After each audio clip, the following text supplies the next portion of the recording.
abagabo. We're going to learn about men. Abagabo. Men. Abapapa. Fathers. Buriya ibintu byose bitangira mu kintu cyitwa authority, ubutwari. In reality, everything starts with authority.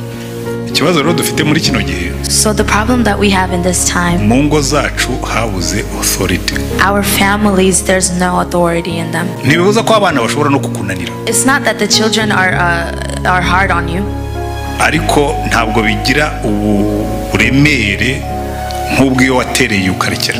but it's not as hurtful as the ones where they're just gone. Kuba abanyamerika To be Americans, ubu niyo fashion.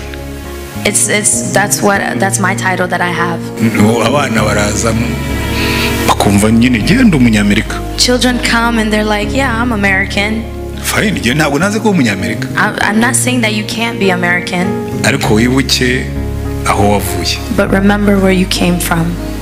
Ariko ninde uzamubwira aho yavuye? But who's going to tell him where he came from?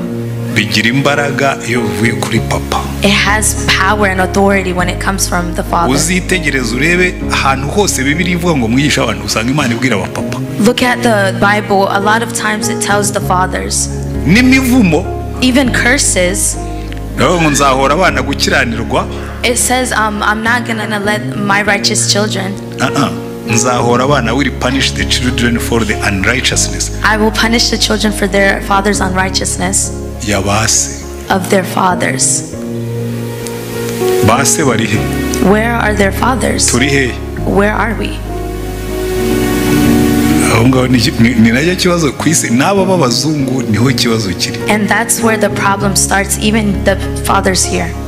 Iki kibazo muvuga no mu Rwanda turagifite. Because this problem that you have, even in Rwanda, we have it as well. Urubyiruko rwashize. The youth is finished. Baranywa inzoga. They drink alcohol. Bagiye mu bintu bya LGBT biriya by'ubutinganyi. They went into LGBT. Abantu batari rwose byagenze bite? And people are like, what happened? Parents. It's the parents. Parenting. Parenting. Kwigisha abana. Teaching your children.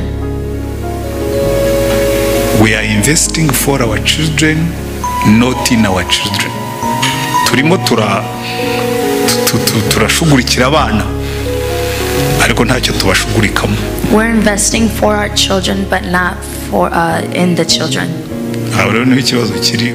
Naganiriye na ambasaderi wa Isirayeli uri wacu. I talked with the ambassador of Israel.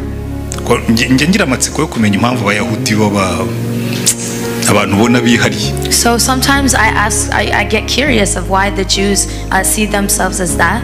Arambwira ati ni responsibility y'umupapa kwigisha abana.